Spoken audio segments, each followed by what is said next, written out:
rodando, deixa ela rodar, tá ótimo. Mariana, então, pode fazer a prece, por favor. Vamos lá, então. Amado Mestre Jesus, agradecemos por esse momento de estudo, por podermos estar todos reunidos. Agradecemos a cada um que aqui estiver. Fortaleça-nos sempre o nosso ânimo, o nosso interior, que possamos sempre ter ânimo para estudar e aprender e evoluir. Amado Jesus, ajude-nos a sermos pessoas melhores a cada dia, a ajudar o nosso próximo, a ter o esclarecimento necessário, como pessoas de bem, e a sempre fazer caridade e praticar o amor. Obrigada, Jesus, ilumine o nosso estudo e a todos que aqui estiverem, que assim seja. Que assim seja, graças a Deus. Então, nós estamos com 14 pessoas. Eu queria dar um recado. A gente fez uma mudança na programação, porque esse assunto, eu estive conversando com o Paulo, e é um assunto muito importante que vai respingar em vários outros assuntos, em sombra, em um monte de coisa, e em complexos. Então, a gente vai aprofundar mais hoje com ânima e ânimos, da próxima vez arquétipos, e assim a gente vai continuando, tá? E aí eu diminuí uma revisão lá no mês de novembro, certo? E quem quiser, o Paulo me disse que ele pode abrir um tempo maior para perguntas. Então, quem quiser fazer perguntas, coloca o nome no chat para poder fazer a pergunta, tá? E sempre perguntas assim bem objetivas. Olha, eu não entendi isso, eu gostaria que você falasse mais sobre isso, tá? Não divaga muito no questionamento, mas para ser bem objetivo, tá? Tá bom? Então, nós estamos gravando e eu passo a palavra para o Paulo, agradecendo mais uma vez essa disponibilidade dele para nos ajudar a entender de um ano adiante. Paulo, com a palavra. Obrigado, Tarsila.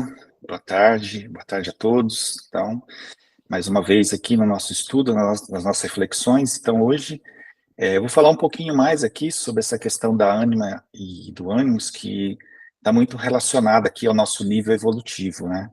E como nós falamos na semana passada, eu trouxe aqui os 4 níveis que o Jung considera, né, para a ânima e para o ânimos, que são essas instâncias psíquicas em nós relativas ao masculino e feminino, e eu gostaria de dar um pouco de ênfase hoje nos níveis 1 e 2, que normalmente são os níveis nos quais nós nos encontramos, né?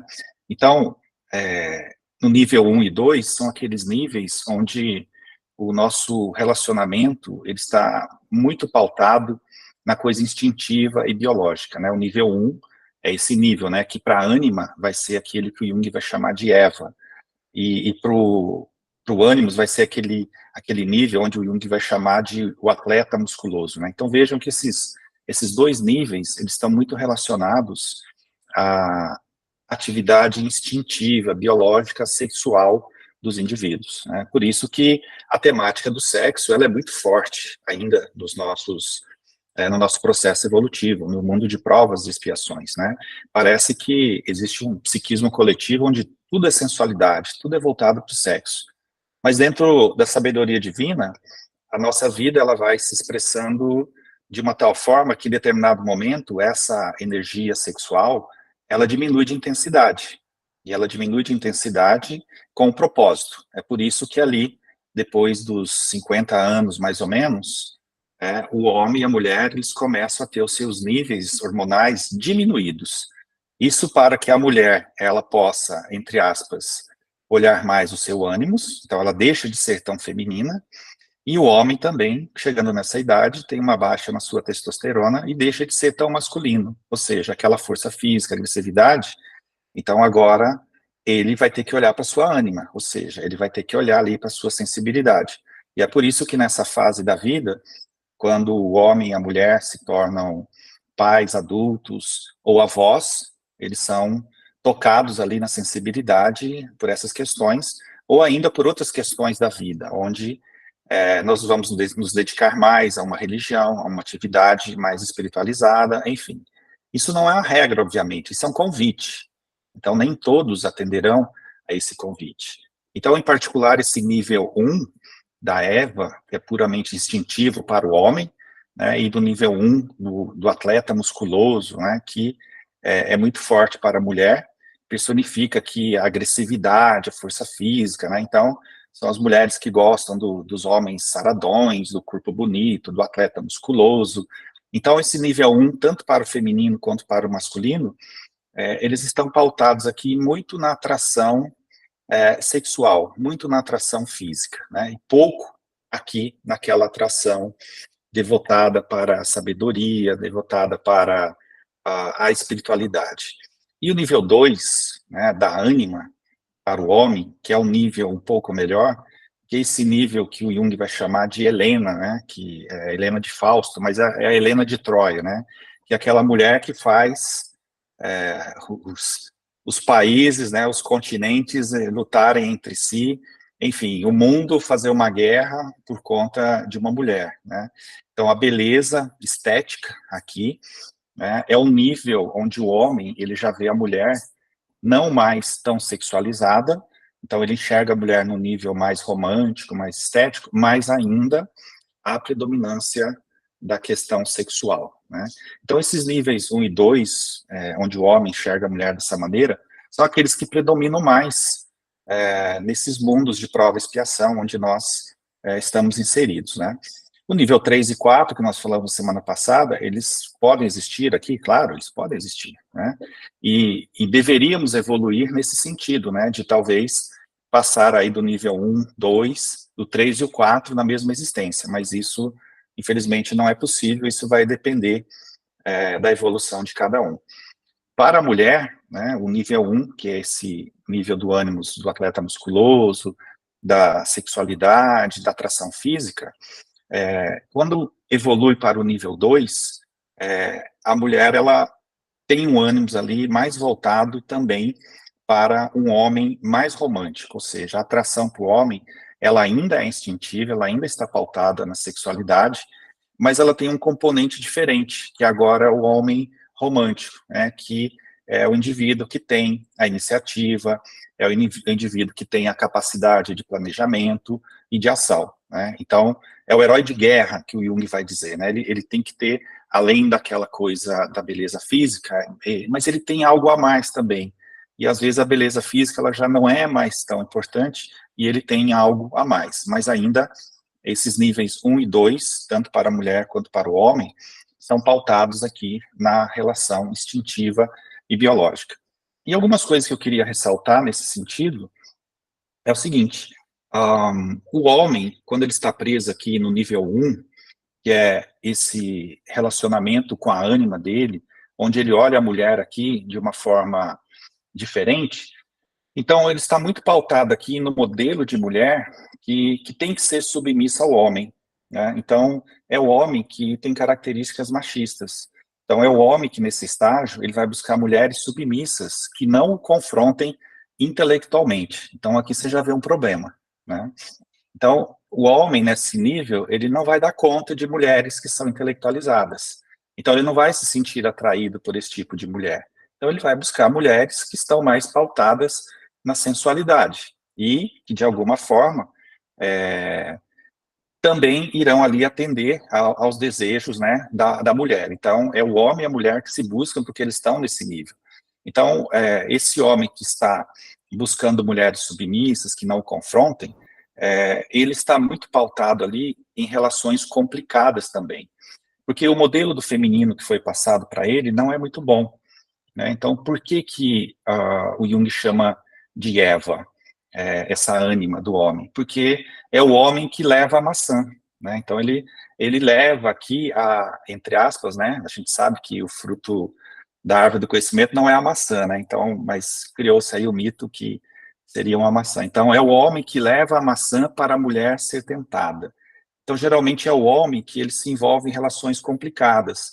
É o homem que olha o feminino como inferior, como submissa, e ele sempre vai procurar se envolver em relações complicadas. Então, geralmente é o homem que tenta seduzir mulheres comprometidas, que tenta seduzir mulheres casadas, né? Então ele enxerga a mulher como um ser corruptível, e ele vai ser o corruptor. Lembram lá do nosso texto de Jesus, onde a mulher adúltera foi levada para a praça para ser apedrejada? Pois é. Então o marido pegou a mulher em adultério. E quem foi que adulterou com essa mulher?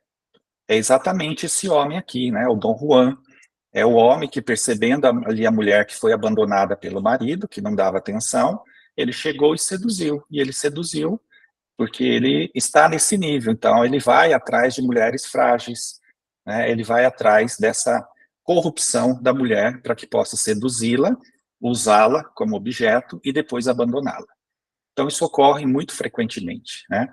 Isso porque o homem não consegue enxergar ali no feminino algo bom, né? E é claro, existem mulheres que correspondem a isso, porque nelas existe o ânimos que está no nível 1, né? Então, há uma atração aqui, há uma reciprocidade.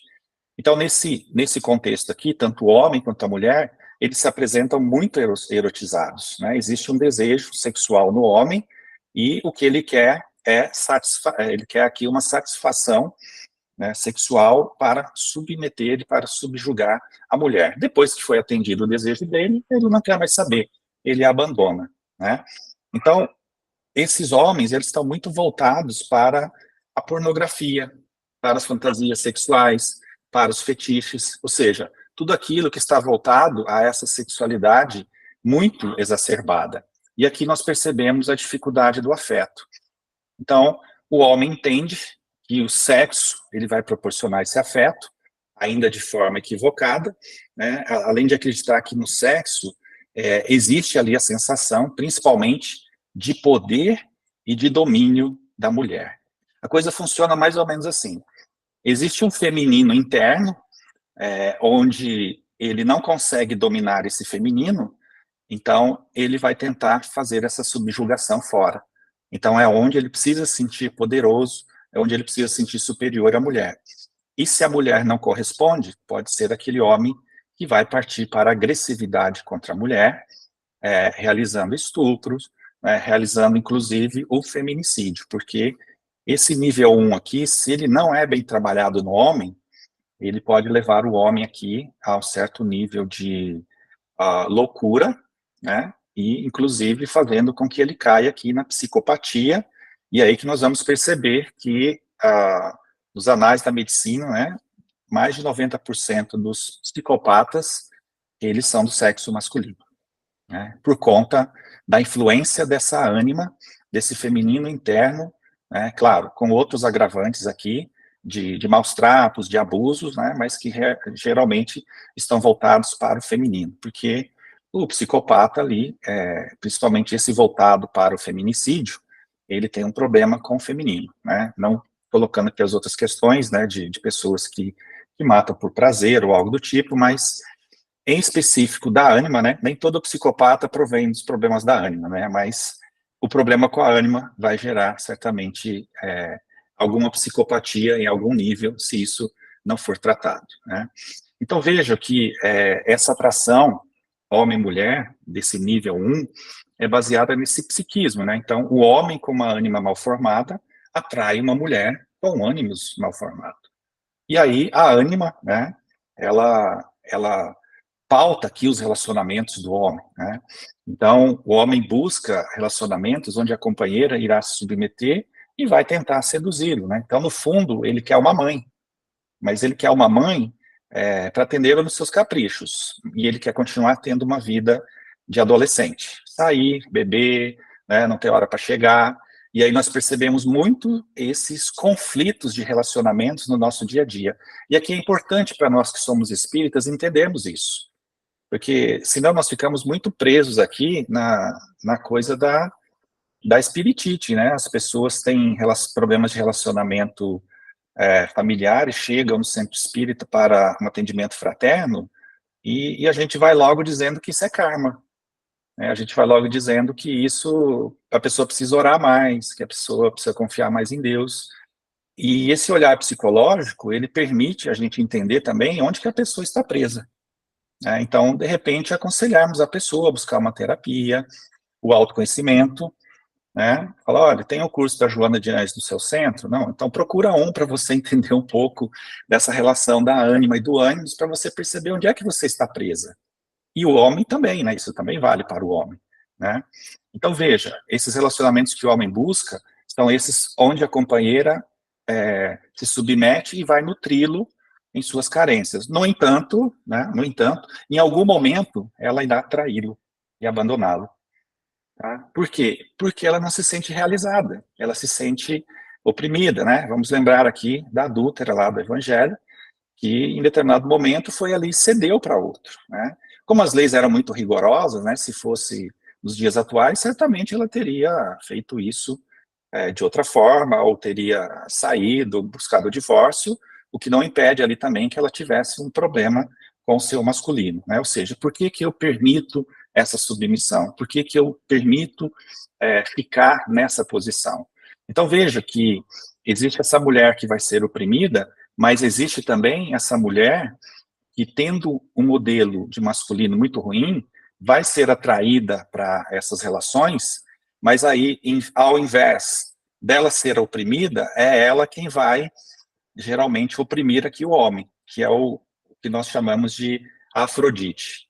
Então, é a mulher que tem raiva de homem, é a mulher que não gosta de homem, não gosta no sentido, assim, de ter um ódio velado pelo masculino. Então, ela vai usar a figura masculina para atender os seus caprichos.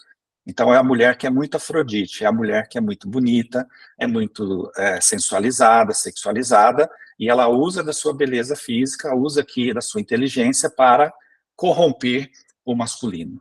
Então, ela atrai, né, e trai. Ela atrai e trai, né? E isso, nós entendemos aqui certos mitos, como o mito da sereia. O que é o mito da sereia, né? Então, o homem, ele ouve lá o canto da sereia, ele fica encantado com a sereia, e quando ele vê, a sereia o leva para o fundo do mar e o mata. Então, é esse feminino mal formado no psiquismo do homem que o atrai para esse tipo de feminino, e esse tipo de feminino ali, se não for domado, acaba levando o homem a sérias consequências em relação aqui ao seu processo de evolução, né? Em termos simples, né? Uma ânima mal formada no homem vai atrair relacionamentos conflituosos. Então, pode ser essa pessoa que será oprimida pelo homem, e aí ele vai gerar um karma para ele, né? E também ele pode encontrar nesse feminino, né, uma mulher que tem ali um ânimos tão ruim quanto a ânima dele. E aí se estabelece o conflito. Tá? Então, ele trai e ele é traído. E aí é onde nós encontramos esses relacionamentos, né, totalmente conflitados, passionais, onde os indivíduos se agridem aí e não estão preparados para entender o convite que ocorre ali.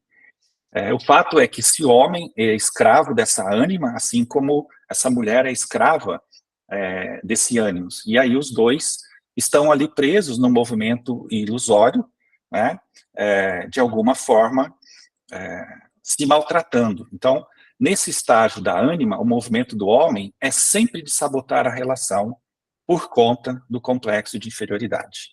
Né? Então, vale lembrar aqui, né, que todos nós, como estudamos lá na questão dos complexos, quando o homem não tem um modelo de feminino bom, ele se sente abandonado, rejeitado, e ele vai ter um modelo de feminino muito ruim. Então, vale lembrar aqui que o complexo, ele nunca é algo isolado, né? O complexo nunca é algo puro. Olha, aqui é o complexo da ânima.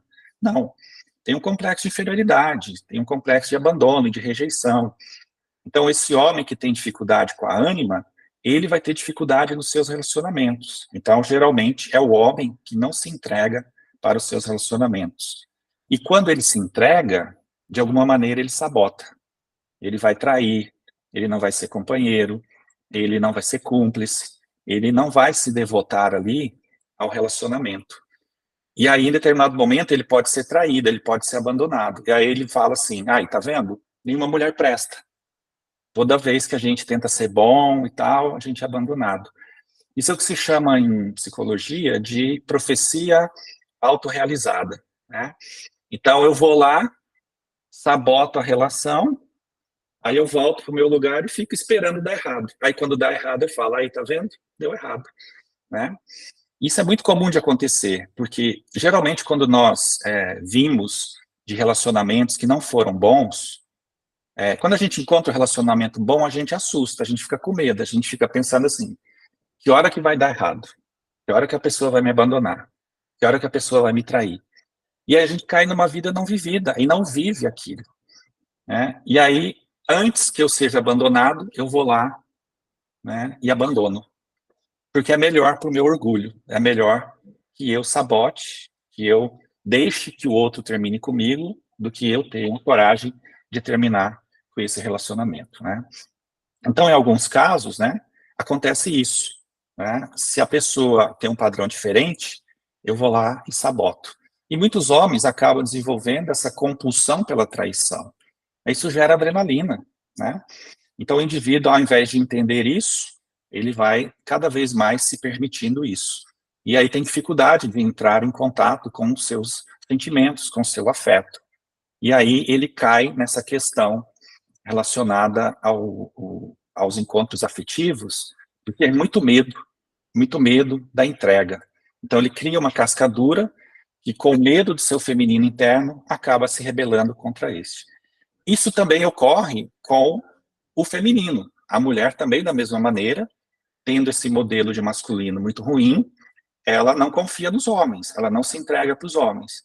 Então, pode ser aquela mulher que vai se tornar ali Afrodite e que vai se relacionar com homens simplesmente com o, o deleite de usar esse masculino de alguma forma e depois abandoná-lo, traí-lo, né, e sempre se colocar ali como vítima do mundo, acreditando que nunca será feliz, que a felicidade não existe, ou algo do tipo, né?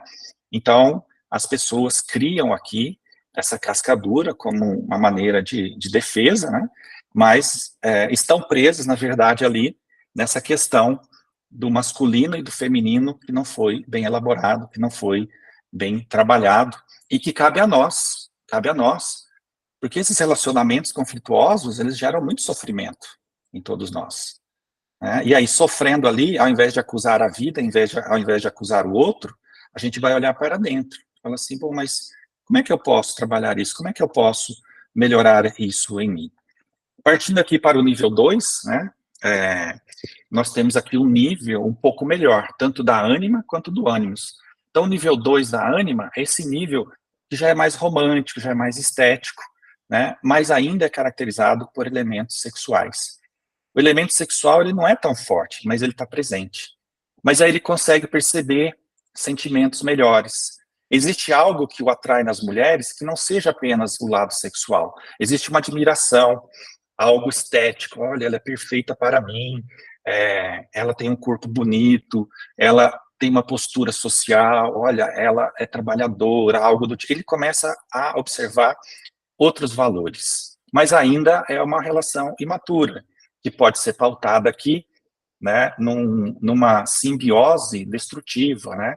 São aqueles indivíduos que a gente vê, né, que precisam ter o Facebook, o Instagram compartilhado, um tem que saber a senha do outro, né, e aí eles, nessa imaturidade, dizem assim, não, mas isso é porque nós não temos segredos um com o outro, será?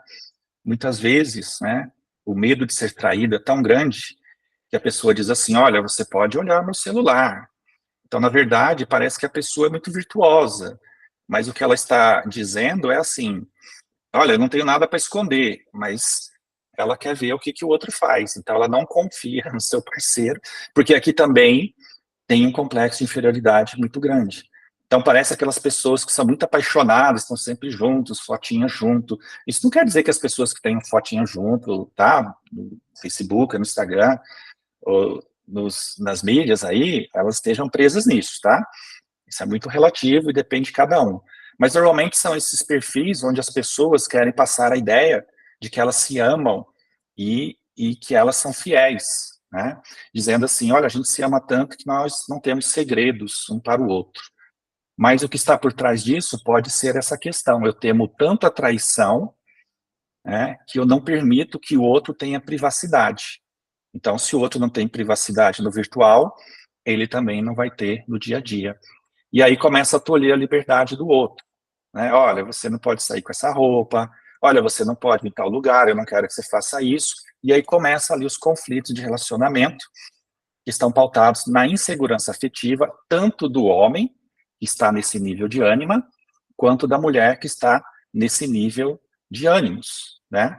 Então, veja, esse nível de ânimos aqui da mulher, né, esse nível 2, está pautado nisso, né? Mas eu queria falar em particular, para não me alongar muito aqui, no nível 1 do ânimos da mulher, né, onde geralmente aqui a mulher ela acaba sendo muito Afrodite e ela se perde um pouco, né? Então existe aquela mulher que está no nível 1 desse ânimos mal formado que vai atrair para ela esse tipo de homem, né? Esse tipo de homem que tem uma visão muito ruim do feminino. E aí a mulher, ela entra num relacionamento, entra em outro, aí ela vai para casa espírita, tá sempre com a mesma queixa. E aí ela costuma se dizer no popular, assim, eu não sei se aí onde vocês moram existe esse ditado, né? Mas é a mulher com dedo podre para homem, né? Então, tá sempre escolhendo homem que não presta, homem que não vale nada. E aí da família se meter no meio dessa relação, né? Mas ela namora homens assim, mas não só namora, ela casa com homens assim. Não é casa com um, ela casa com um, casa com dois, casa com outros tantos, né? Aqui em São Paulo a gente fala que é curva de rio, né? E curva de rio é onde geralmente param as tranqueiras, né? Então, é chave de cadeia. E a pessoa fica presa naquilo ali, né? Isso porque esse ânimos, ele busca padrões de homens semelhantes ao masculino inferior que está presente ali no seu psiquismo, né? E aí a mulher aqui, para se sentir amada, ela cede, ela faz qualquer coisa, qualquer negócio, porque também está presa no complexo de inferioridade. Então ela precisa se sentir amada. Como ela não se sente amada, então ela faz qualquer negócio. Olha, se eu ceder, se eu for assim, se eu fizer tudo por você, se eu fizer um empréstimo no seu nome, se eu te der dinheiro, se eu cuidar de você, você me ama? Né? E aí o homem fala, eu te amo, claro. Mas aí ele vai dar margem ali àquilo que ele traz na sua essência, né? Então, nesse sentido, existe esse movimento de mulheres que estão pautadas nessa temática, né? Mas existe também a mulher que, muitas vezes, com esse modelo de masculino formado dentro dela, ela desenvolve uma revolta interna contra o masculino. E aí ela vai cair nesse caso de querer se vingar, né, de querer usar esse masculino para satisfazer um desejo interno dela. Então, a mesma coisa que acontece com o homem. O homem que não dá conta da sua ânima interna vai tentar subjugar o feminino fora, vai olhar para o feminino de uma forma muito ruim. Da mesma forma, a mulher que não dá conta de lidar com esse masculino interno vai tentar subjugar, vai tentar uma certa vingança com esse masculino fora. Então, por exemplo, é a mulher que vai se envolver com homens casados, né? Pelo simples prazer de seduzir e de corromper. Então é Afrodite, né? Quem é Afrodite? Afrodite é a deusa sapequinha do Olimpo, perdão. Sapequinha no sentido de que ela é a deusa da beleza, mas é uma beleza estética voltada para a sensualidade, porque Afrodite, né, ela é casada com Hefesto, e eu gostaria de trazer em algum momento aqui, se possível depois, né, a história de Hefestos, que é casado com Afrodite. E aqui o paradoxo, né, Afrodite é a deusa da beleza, e o Hefestos, ele é o deus aqui dos vulcões, né, na mitologia romana ele é chamado de Vulcano, mas ele é o deus que ele é feio, ele é coxo, ele é baixinho, ele é careca, ele não tem os atributos da beleza, né, mas ele tem um poder imenso de forjar armas, metais, joias, e Afrodite teve que casar com Hefestos, porque o Hefestos, ele fez uma manobra no Olimpo, e aí ele movimentou todos os deuses, enfim, e ele conseguiu casar com Afrodite. E o Hefestos, ele era vítima da Afrodite, porque Afrodite traía o Hefestos com seu irmão, Ares, que era o deus da guerra. E o Ares, Apolo, Zeus, são exatamente a representação desse ânimo que estamos falando, né? Esse masculino que a mulher olha e se apaixona. Olha, ela não consegue ver que esse homem ele é problemático. Ela não consegue olhar que esse homem tem dificuldade.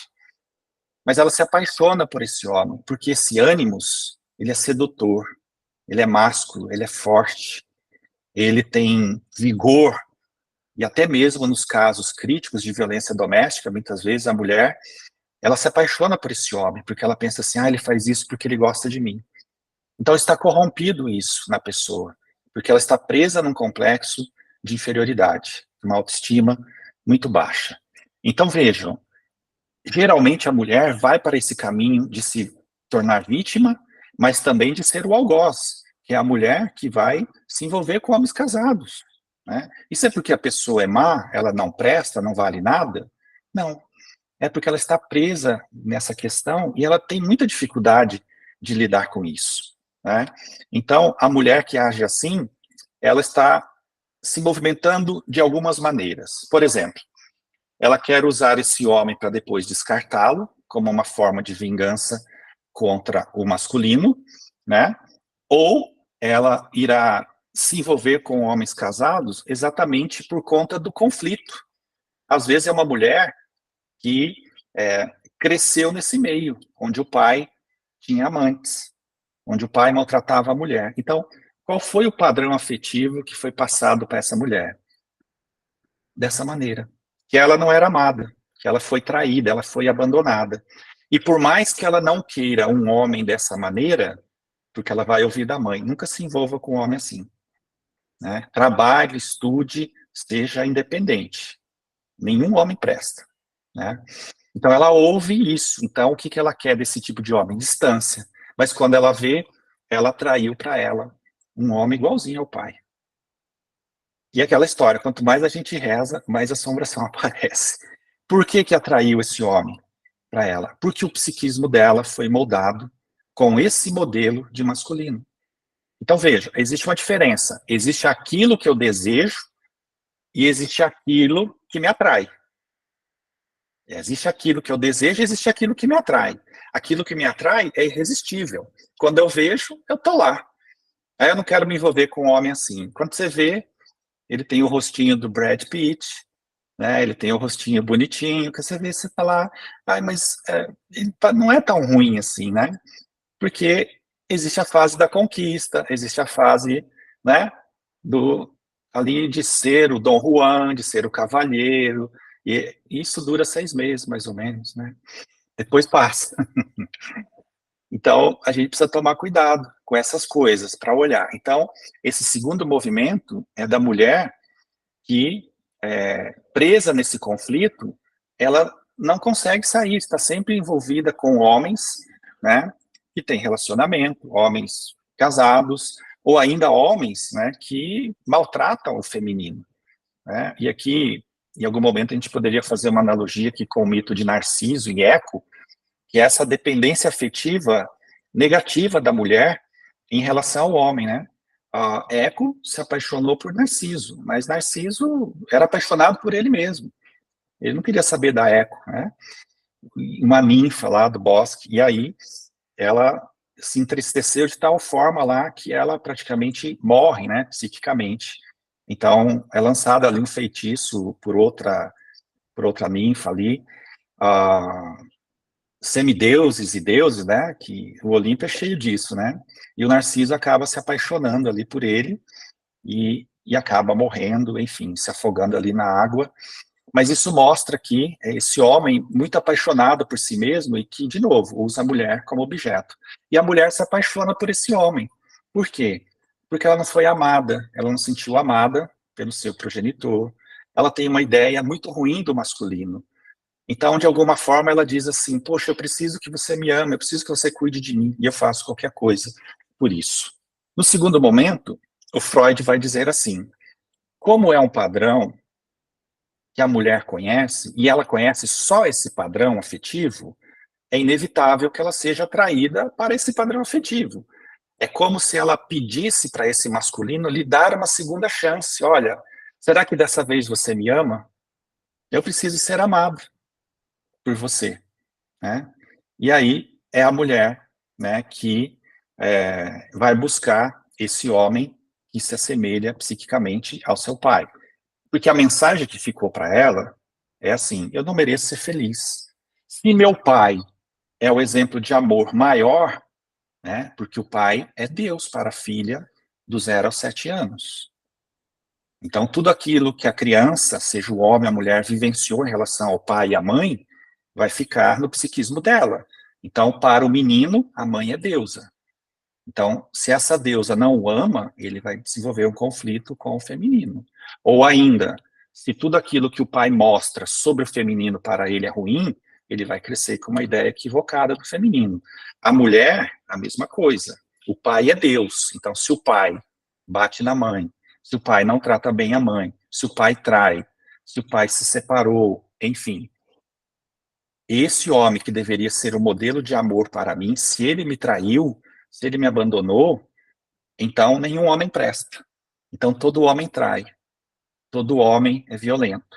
E por mais que ela não queira isso, ela é atraída irremediavelmente para isso. Por quê? Porque ela precisa quebrar esse padrão. Assim como o homem precisa quebrar esse padrão.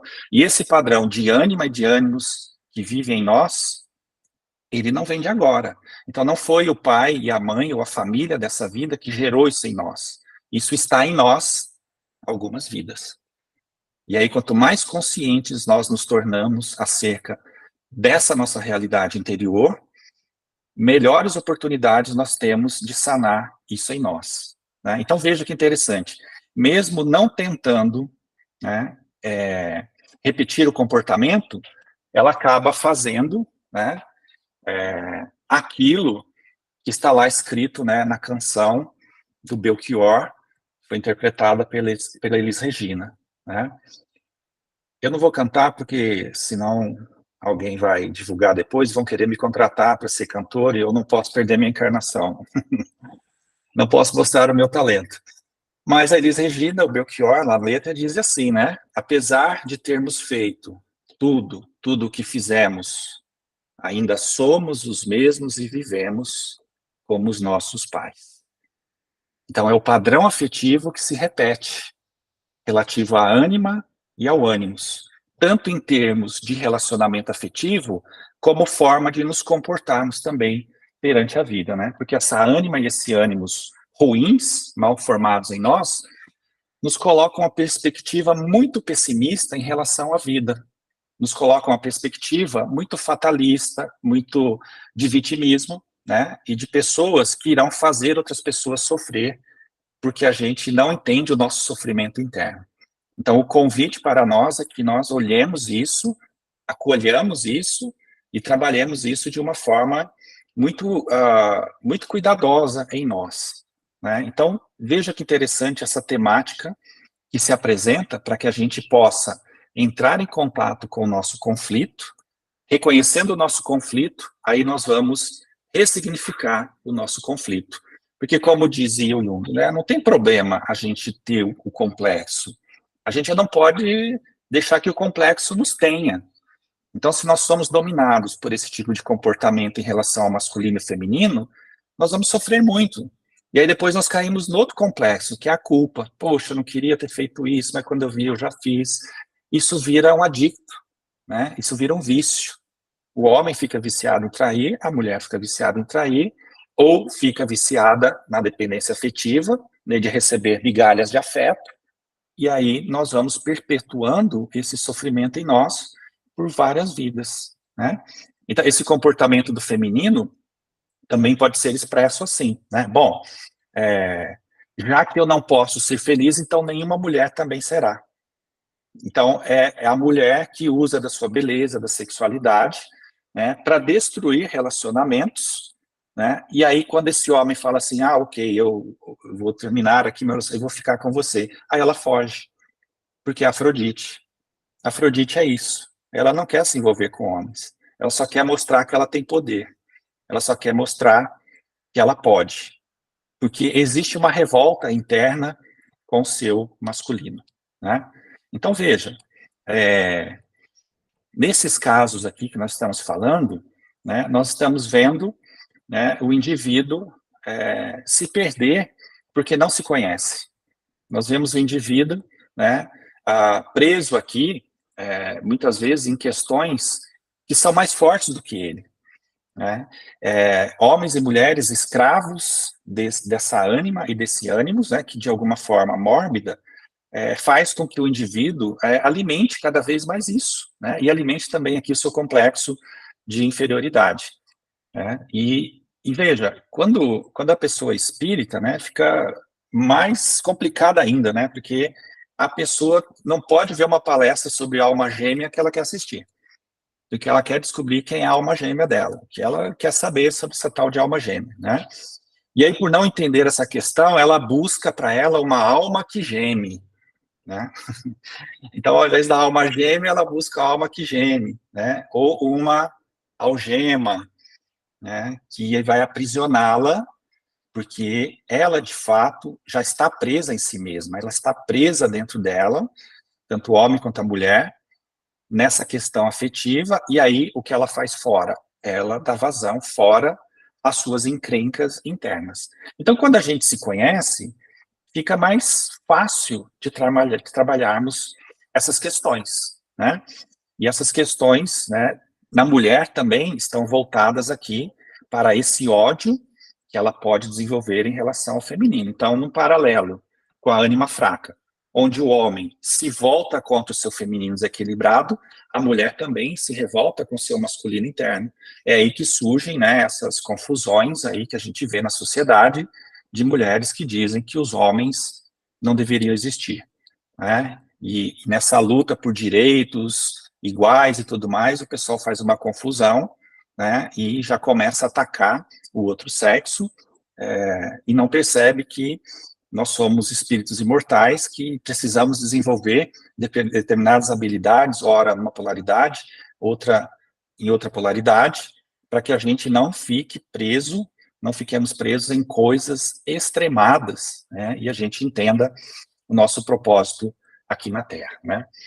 Bom, eu vou parar por aqui, né, são 17h13, e aí nós podemos ficar aqui até 17h40, um pouco mais, um pouco menos, conforme aí as perguntas, comentários de vocês, tá bom? Obrigado aí pela paciência de vocês.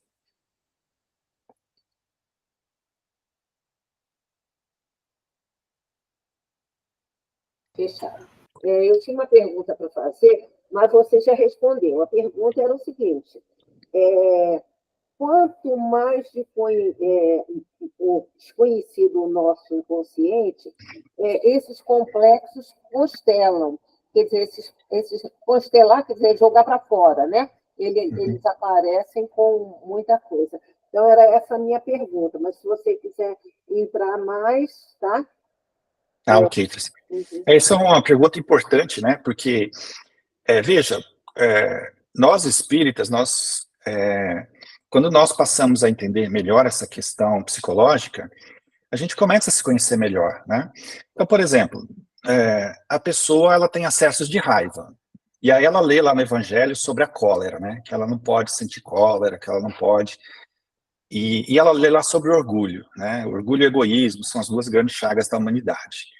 Então, pior quando ela vai lá no capítulo 17 do Evangelho, Sede Perfeitos, e começa a ver o homem de bem.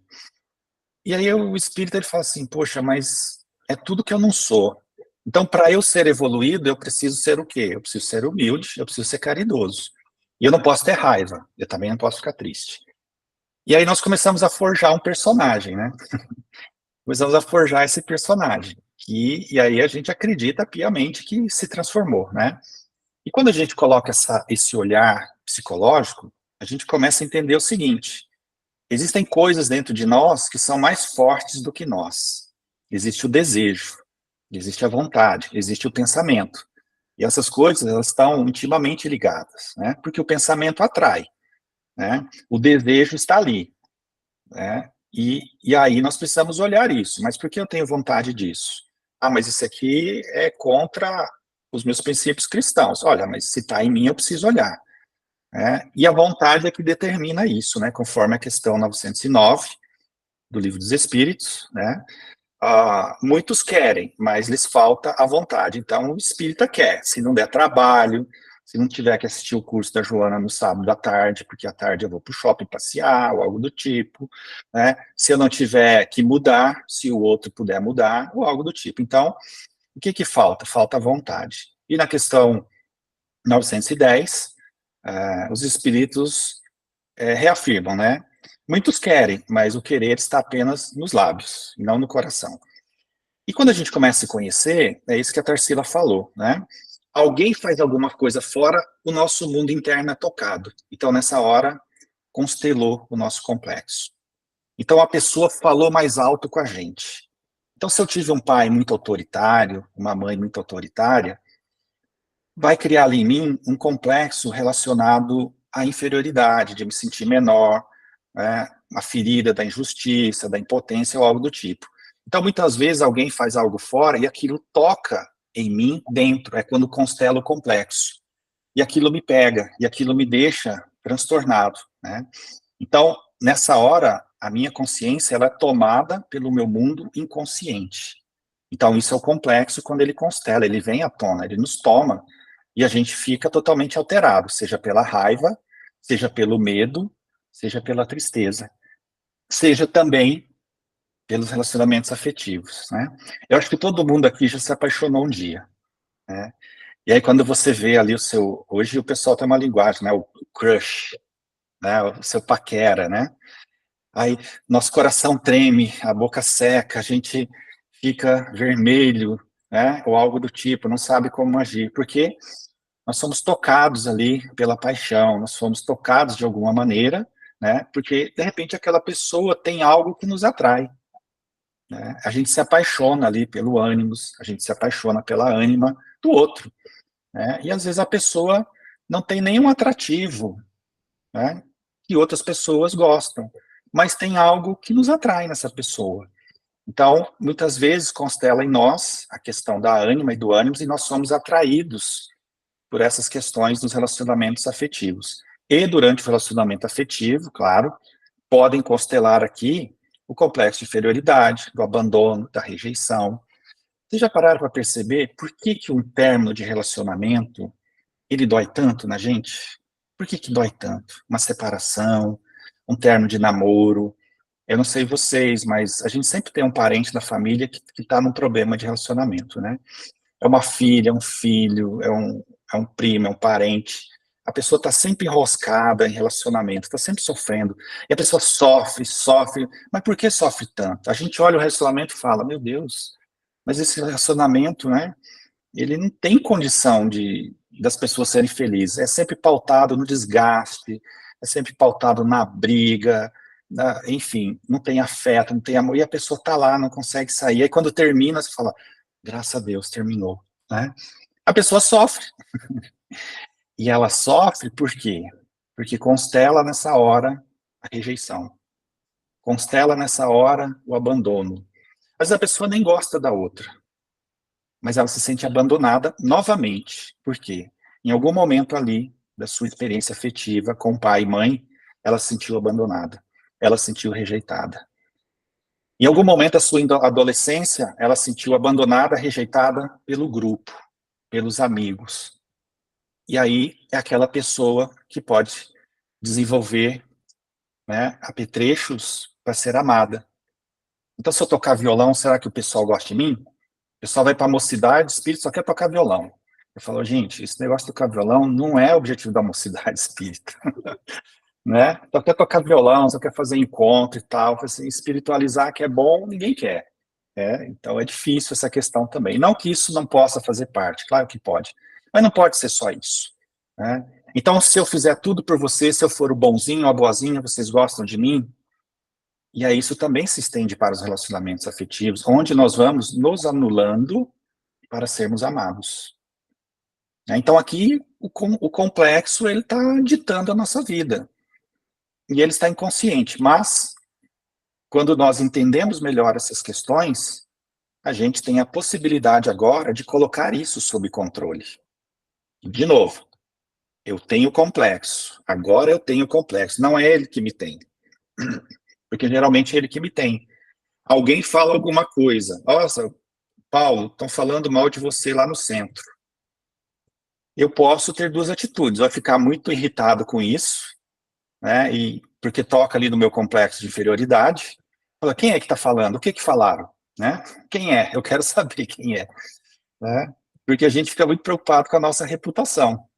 E a gente quer, né, passar limpo, a gente quer se justificar, e tem gente que quer processar e tudo mais, né? Mas se eu tenho uma boa autoestima, eu posso falar assim, ok, não vou dizer que é a melhor notícia do mundo, fico triste porque alguém não gosta de mim, mas está tudo bem, eu sobreviverei, irei sobreviver a isso, né? E deixo para lá. Mas você não quer saber quem é? Eu falo assim, não me interessa, porque as pessoas têm o direito de não gostar de mim. Então, eu tenho o complexo de inferioridade está em nós, mas ele não me tem. Porque quando ele quer vir à tona, eu falo, não, tá tudo bem, né? Tá tudo bem. Eu posso ter o complexo de abandono, rejeição? Posso também. Mas quando eu termino o relacionamento, eu fico triste, eu choro por um tempo. Mas eu não vou ficar 2 anos, 3 anos, 4 anos, 5 anos, 10 anos sofrendo, né? Pensando o que poderia resultar naquilo. Eu vou viver o luto que toda relação tem. Todo término de relação tem. Eu vou ver o luto que todo desencarne provoca. Eu vou ficar triste, eu vou ficar com raiva, eu vou brigar com Deus, e tá tudo bem. Né? Mas isso não vai me desestruturar. Isso vai atuar dentro de uma normalidade sadia, e não mais desastrosa, não mais doentia. Porque esse é o nosso problema, né? O excesso, a supervalorização de coisas que não deveriam ser supervalorizadas, né? Isso se chama equilíbrio. Né? Então, para algumas coisas nós lidamos muito bem e para outras nós temos muitas dificuldades. Conheço muitas pessoas que têm imensa dificuldade com relacionamento afetivos. Tem outras que nunca tiveram. Talvez porque já tenham vivido e superado isso em outras existências, ou talvez porque ainda terão que suportar isso mais à frente. E como Deus é bom, ele nos dá relacionamentos bons, para que depois a gente possa, né, passar por provações mais difíceis, para saber se de fato a gente ama, né? Porque é muito comum a gente ouvir assim, né? A pessoa começou um relacionamento, começou a se envolver com outra. Ela fala, presente de Deus. Olha o presente que Deus me deu, né? E aí depois o presente de Deus vira cachorro safado sem vergonha, né? E aquele amor que a gente dizia sentir, a gente quer que a pessoa morra atropelada por um caminhão de lixo, né? De preferência que passe pela cabeça 3, 4 vezes, para ter certeza que ele sofreu, né? Que amor é esse que a gente sente, que no momento a gente ama e depois a gente odeia, né? Então, esses conflitos estão em nós. E a percepção desses conflitos nos leva para um nível melhor de relacionamento interno conosco, entendendo que os relacionamentos fora, eles refletem aquilo que está dentro de nós. Então é isso que a Tarsila falou. Quando constelo o complexo, eu tenho uma oportunidade de me conhecer. Por que isso me pegou tanto? Por que isso me afeta tanto? Por que isso mexe tanto comigo? Aí eu paro de olhar para fora e começo a olhar para dentro, que é a proposta do Jung. Quem olha para fora sonha, quem olha para dentro desperta. Né? Bom, a Alice levantou a mão aqui. Pode falar, Alice. Tudo bom com vocês? Tudo bem. Eu vou tentar ser rápida. O ânimos, né? Ele é formado vamos colocar assim, desde que a gente nasce, e que vai ser formado pela convivência com os homens, na figura do pai, dos tios, dos irmãos, etc, etc, etc. Correto? Tá. Uhum. Então, na minha idade adulta, eu vou me apaixonar por um homem, certo? Que estará representando esse ânimos que foi formado em mim, correto? Uhum. Tá. E, então, isso aí é uma projeção. Por exemplo, eu estou apaixonada por aquela pessoa que representa o meu ânimos, certo? Aí, vamos ver se eu estou certa aqui no meu entendimento. Então, esse homem, né, ele, como que eu posso dizer? Ele tem ações, ele tem pensamentos, ele tem atitudes que representam o meu ânimos.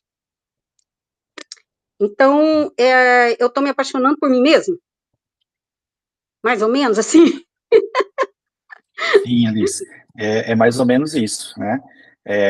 Veja que quando o ânimos também na mulher, ele é formado também pela ideia que a mãe traz do masculino, né? Não só dos homens, né? Porque, por exemplo, se você tem uma mulher, uma esposa, uma filha que não tem pai, né? Claro, pode ser o avô, pode ser os tios, mas às vezes essas figuras masculinas, elas não estão próximas, né? Então, esse ânimos vai ficar representado pela ideia que a mãe traz do masculino, né? Ou seja, aí a vivência do pai dela e vai se refletir ali.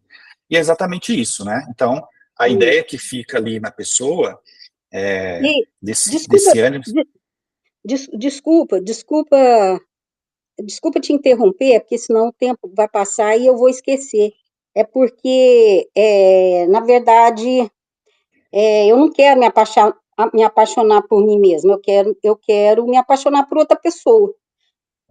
Como é que eu faria isso? Só com o autodescobrimento, né? Ou tem outro caminho? Uhum. Exatamente isso, né? O autodescobrimento, ele é essa ferramenta extremamente útil para nós, né? E vai nos mostrar exatamente isso, né? Por que isso me atrai tanto no outro, né? Então, veja, geralmente a questão das mulheres, dos homens também, né? Mas das mulheres fica mais claro, né? A mulher, ela busca o masculino ideal fora. Então, por exemplo, a mulher que teve um ânimos mal formado, ficou a ideia nela de que nenhum homem presta, de que ela nunca vai ser feliz, que ela nunca vai ser amada, que ela não será boa o suficiente ou algo do tipo. Então, ela deseja algo diferente, alguém diferente do pai dela, alguém diferente dessa ideia do masculino que foi passado. Mas, de novo, é um desejo, né? Mas, onde ela vibra? Onde ela vibra? Ela vibra nessa frequência de desamor, porque do 0 aos 7 anos, ela precisou ter esse ânimos melhor formado, mas ela não teve. Então, é como se fosse um Wi-Fi. Então, ela vai atrair para homem, mesmo desejando um homem diferente, ela vai atrair para ela essa identidade masculina que foi formada dentro dela. Tá, né? Ficou bem legal essa explicação, bem perfeito. Isso. Então, e aí o que acontece, Alice? Nesse processo, né, ela atrai para ela isso, né, e quando ela vê, ela não consegue sair disso, né? Porque ela, como esse ânimos e toda essa vivência afetiva dela traz também outros complexos de inferioridade, abandono, rejeição, o que acontece? Ela acredita que ela não merece ser feliz. Então, esse padrão afetivo onde ela está imersa, ela acredita que é o que ela mereça, por mais que ela deseje algo. Mas esse desejo dela, ele se transforma muito egóico, porque ela quer que esse homem mude para atendê-la. E aí, por meio do autoconhecimento, o que a pessoa tem que fazer? Ela tem que entender que ela atraiu esse masculino para ela porque é o masculino que existe dentro dela. Então, ela está numa relação egocentrada, exatamente o que você falou.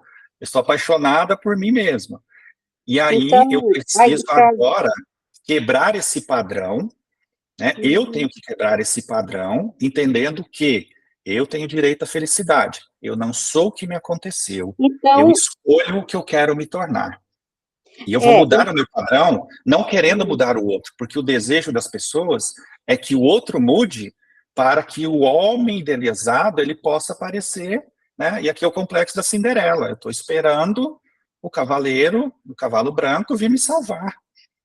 E eu não faço nada para isso, porque eu acredito que eu sou merecedora das dádivas divinas. Então, o convite, né, é que eu entenda que eu atraio o que eu preciso para melhorar a mim mesmo. Eu não vou melhorar o outro, eu não vou transformar o outro. Então, seria como assim, eu tenho que me pegar no pulo mesmo, né, para poder perceber isso, porque, principalmente, para a gente que já está mais com a estrada da vida mais percorrida, né, é mais, talvez seja mais fácil, porque nós não estamos no auge né, das paixões, mas no auge das paixões, esse trabalho, ele não tem jeito de acontecer sem terapia, né, porque como é que eu vou descobrir isso sozinho, né, eu acho meio difícil, né, é isso. Uhum. Obrigada. Ah, obrigado. E por isso que na doutrina espírita, né, nós incentivamos sempre o autoconhecimento, porque, claro, às vezes a pessoa precisa realmente de terapia que vai ajudar muito, mas eu posso fazer, né, a minha autoterapia, né, claro que não vai ser tão eficiente, mas eu consigo fazer isso, né. A gente não consegue olhar e perceber que certas questões em nós, elas podem ser mudadas, né? Eu acredito que todos nós aqui, quando entendemos o convite da doutrina espírita, nós mudamos muitas coisas em nós. Nós mudamos nossa forma de agir, alguns preconceitos, né? Eu falo por mim mesmo, né? Quando eu me tornei espírita, eu era um espírita muito radical, né? Eu era um fundamentalista espírita. Ninguém podia falar mal da doutrina espírita. Se alguém falasse mal da doutrina espírita, eu já ia lá, já ia defender a doutrina, ia falar, não, não é isso e tal. Aí depois eu fui acalmando e falei assim, não, mas que bobagem, né? Eu não preciso ficar fazendo isso, né? Então eu fui acalmando isso em mim e hoje eu entendo que está tudo bem. Se alguém quiser falar mal da doutrina, pode falar, não tem problema algum, isso não vai mudar nada. Então a gente vai mudando certas percepções, né? E por isso que a Joana traz para a doutrina espírita a psicologia espírita, que é essa psicologia pautada no Jung, que faz com que todos nós coloquemos esse olhar para dentro de nós, para que nós mesmos sejamos os nossos próprios curadores, né? Isso é um processo, claro. Então, aliando a teoria que nós estudamos com a vivência prática do dia a dia, nós temos a possibilidade de corrigir essas questões em nós. Se ficarmos só na prática, sem a teoria, fica mais difícil. Se ficarmos só com a teoria, sem a vivência prática, também fica mais complicado. E quando a gente vai para a prática, com a teoria, a gente vai aliando as duas e fala, eu entendi isso aqui que o Jung fala, entendi isso aqui que a Joana está falando, né? E hoje está muito fácil para a gente, né? Tem muito curso sobre a série psicológica na internet, muitos livros, muitos terapeutas junguianos, espíritas falando sobre o assunto. Eu acho isso ótimo, eu acho isso excelente, porque as pessoas vão dando exemplos, tem casos clínicos, e a gente vai entendendo melhor a criatura humana e a nós mesmos, né? E aí acontece coisas boas com a gente começa a conhecer melhor, começa a entender melhor o outro, aí já não julga mais, enfim, né? E aí nós vamos entrando em toda aquela temática do Evangelho. Paulo, alguém quer fazer mais alguma pergunta? Ou eu poderia falar alguma coisa que eu entendi até hoje? Nós, na nossa criação, pelo Criador, né, Deus Pai, nós temos ânima e ânimos dentro da gente, tá? No self, certo ou errado? Pode ir completando. Faz parte do nosso self, do nosso inconsciente, a ânima e o ânimos. De acordo, por exemplo, eu encarno como mulher, aí eu já trago a ânima para o meu consciente. Quando eu encarno como homem, eu trago o ânimos para o meu consciente, mas o outro está guardadinho lá dentro e está fazendo a oposição, né? Eu tenho que juntar os dois para chegar a um consenso, para estabelecer vamos dizer assim, unir os dois, né? É isso mesmo? Tá? Com você. Exato, é exatamente isso, Tarsila. Tanto é que a Joana, o segundo livro da série psicológica, que se chama O Homem Integral, ela vai falar exatamente isso, né? O homem integral não é o homem que come aveia integral, tá? É o homem integral no sentido de ser inteiro, né? Porque como nós vamos falar mais à frente sobre a individuação, E a palavra individuação, ela é interessante, né? Porque quando Jung usa a palavra individuação, ele está falando individido, né? Qual é o antônimo de possível? Impossível, né? Então, a palavra individido significa o não dividido, né? Ou seja, no primeiro momento, nós vamos detectar a dualidade em nós, né? Sombra, persona, ânima, animus, ego, self. E aí, à medida que vamos evoluindo, né, nós vamos fazendo a fusão, nós vamos unindo essas duas coisas. Por isso que Jesus é o homem integral, é o homem que não tem sombra, né? O ego que se apresentava era o próprio self, e a ânima e o ânimos estavam fundidos numa coisa só, ou seja, a ânima fazendo o papel do sentimento, do afeto, por isso que Jesus tinha amorosidade, afetividade nas palavras, e o ânimos fazendo o papel da objetividade, da justiça, da energia, que é próprio do masculino. Então, a ânima traz a energia feminina, né, que é o yin, e o ânimos traz a energia masculina, que é o yang. E o yin e o yang estão aí em tudo, né, como Jung coloca, né, a cisígia, sempre presente aqui, do masculino, do feminino, das polaridades, que vão nos perseguir por um determinado momento, até que em determinado nível de evolução, elas já estão unificadas. Onde elas vão se fundir, onde a gente vai se tornar espírito puro, não sabemos. Mas aqui na Terra, né, nós vamos fazer essa identificação, tomar consciência disso, e aos poucos, né, no mundo de regeneração, que se apresenta mais à frente, construindo cada vez mais isso, para que a gente se torne aí o homem de bem, o homem e a mulher de bem, né, claro, o homem no sentido bíblico, que está lá no Evangelho. É exatamente isso, né, parceiro? Então, primeiro, a identificação da dualidade, né, do bem e do mal, de tudo isso que já falamos, e depois a fusão para que nós sejamos únicos, né, seres individuados, ou seja, únicos. Alguém mais tem alguma pergunta? Podemos encerrar, então? Aí nós temos a Joana, Maria Joana, não é a Joana de Ângeles, mas ela pode incorporar agora, né? E fazer uma oração tipo Joana de Ângeles, tá? Tá bom? Então, Maria Joana, com você, tá?